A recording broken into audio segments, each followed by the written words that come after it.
আষাঢ়ের ভারী বর্ষণ উজানের ঢলে সিলেট সুনামগঞ্জে বন্যা পরিস্থিতির অবনতি হয়েছে।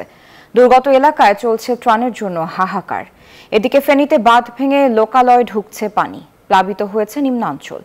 ঘটনাস্থল পরিদর্শন শেষে পানি সম্পদ প্রতিমন্ত্রী জানালেন, স্থায়ীভাবে বাঁধ নির্মাণে ব্যবস্থা নেওয়ার পাশাপাশি নদী খনন করা হবে।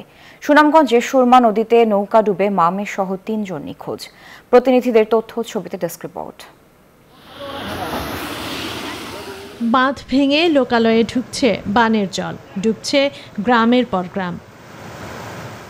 ফেনীর মুহুরী নদীর পানি বইছে বিপদসীমার ওপরে। এ সময় ফুলগাজী উপজেলায় বাঁধের অন্তত 4টি স্থানে ভাঙন দেখা দেয়।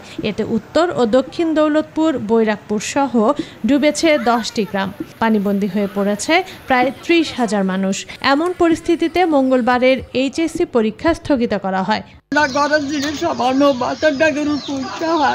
চাকরি জীবনে যা কদিন ছিল এই কদিনে সন্তোষ যা জমাচ্ছে এগুলোই আমার করা, আমার আর কোনো কিছু। ফেরিঘাটটা আপনার প্রত্যেক বছরই ভাঙতেছে, প্রত্যেক বছর এটা ঝুঁকিপূর্ণ। জনপ্রতিনিধিরা আসা বলে যে এটা করে দেওয়া হইব, এটা স্থায়ী বাদ দেওয়া হইব, কিন্তু এখন পর্যন্ত আমার বয়স 32 বছর দেখতেছি প্রতি বছরই এটা ভাঙে। ঘটনাস্থল পরিদর্শন করেছেন পানি সম্পদ প্রতিমন্ত্রী। তিনি জানান, স্থায়ীভাবে সমস্যা সমাধানের চেষ্টা চলছে। আমার ফিজিবিলিটি স্টাডি শেষ হয়ে গিয়েছে। আমরা সপ্তাহখানেকের ভিতরে আমরা কপি পেয়ে যাব। আমরা চিফ ইঞ্জিনিয়ারকে বলেছি যে ডিপিপি প্রণয়ন করতে আগামী 2 মাসের ভিতরে আমরা এটা একলিকে উঠানোর চেষ্টা করব। আমাদের ইচ্ছা হলো আগামী বর্ষা মৌসুমের আগেই আমরা এখানে কাজ শুরু করব। এদিকে 1 মাসের ব্যবধানে 3 বারের বন্যার কবলে সিলেট বিভাগ। জেলার কোম্পানিগঞ্জ, গোয়াইনঘাট সহ নিম্নাঞ্চল এখনও পানির নিচে। দুর্গত এলাকায় চলছে ত্রাণের জন্য হাহাকার। সুনামগঞ্জেও বন্যা পরিস্থিতির অবনতি হয়েছে। এখনও পুরোপুরি স্বাভাবিক হয়নি যোগাযোগ ব্যবস্থা। ভারী বর্ষণে মৌলভীবাজারেও পানিবন্দী হয়ে পড়েছেন কয়েক হাজার মানুষ।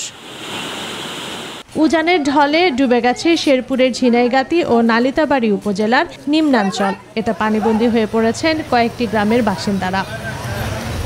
এদিকে ভারী বৃষ্টিতে খাগড়াছড়িতে পাহাড় ধসে ঢাকা ও চট্টগ্রামের সাথে যান চলাচল বন্ধ থাকে বেশ কয়েক ঘন্টা। পরে ফায়ার সার্ভিস ঘটনাস্থলে গিয়ে মাটি সরানোর পর স্বাভাবিক হয় পরিস্থিতি। এছাড়া বান্দরবান ও রাঙামাটিতে পাহাড় ধসের আশঙ্কায় সেখানকার বাসিন্দাদের সরাতে কাজ করছে স্থানীয় প্রশাসন। Desk report, news 24।